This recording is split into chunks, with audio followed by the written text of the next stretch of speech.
Overall condition খুবই খারাপ, একেবারে ক্রিটিক্যাল বলতে যা বোঝায় তাই। ওনার ব্যাপারে আমরা কোনো আশার কথা বলবো না। আমরা যখন অপারেশন করার জন্য প্ল্যান করতেছি তখন ওনার ভাই, উনি বুলেট যুদ্ধের সময় ওনার সাথে ছিলেন, উনি কিন্তু বলছিলেন যে বেঁচে নাই, তারপর আপনারা করেন।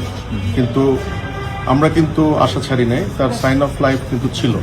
এবং অপারেশনের ভেতরেও কিন্তু আমাদের অ্যানেস্থেশিয়ার স্যাররা যারা ছিলেন ওনারা কিন্তু বলছেন যে পেশেন্টের এফোর্ট আছে। এফোর্ট মানে নিজস্ব শ্বাস প্রশ্বাসের যে শক্তি যেটা। তো উনি এখনো কিন্তু উনি বেঁচে আছেন, কিন্তু এর মধ্যে উনি 2 বার কার্ডিয়াক অ্যারেস্ট, ওনার ব্লাড লস হয়েছে প্রচুর। ওনার নাক দিয়ে মুখ দিয়েও ব্লিডিং শুরু হয়েছিল লাস্টের দিকে আমরা ওটি কমপ্লিট করার পর। এখন আমরা পেশেন্টের ব্যাপারে কোনো আশার কথাই বলবো না। উনি সর্বোচ্চ খারাপ অবস্থাতেই আছেন, কিন্তু উনি এখনো বেঁচে আছেন, আর বাকিটা আল্লাহর ইচ্ছা। আর আমরা এই ধরনের ক্ষেত্রে যেটা করি, খুলে মগজের ভেতর যে রক্তগুলো থাকে ওগুলো আমরা বের করে দিই, যাতে ব্রেন বড় হওয়ার সুযোগ পায়। ব্রেনের ভেতর যে চাপটা আছে সেই চাপটা যাতে কমার সুযোগ পায়, এটাই হলো এটার ম্যানেজমেন্ট।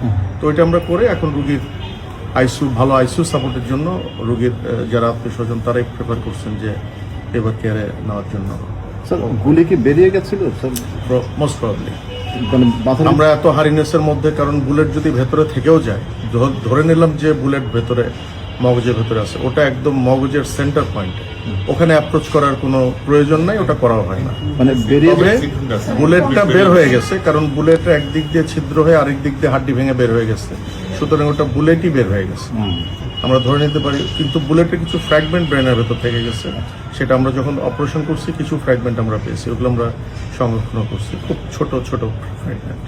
স্যার, একটা কথা বলা হচ্ছে যে অবস্থায় তিনি আছেন, যদি বেঁচে যাক আমরা এটাই চাই, স্বাভাবিক হওয়ার সম্ভাবনা কম, কিংবা মানে আপনার কাছে কি মনে হয় এই ধরনের ক্রিটিক্যাল কন্ডিশনে আসলে? এই ধরনের পেশেন্টদের ক্ষেত্রে আমাদের একটা প্রেডিকশন আছে, কিন্তু এই প্রেডিকশন আমরা কখনোই ডিসক্লোজ করি না। আপনি এটা আমার কাছে জানতে চান না, রোগীর অবস্থা খারাপ। Thank you.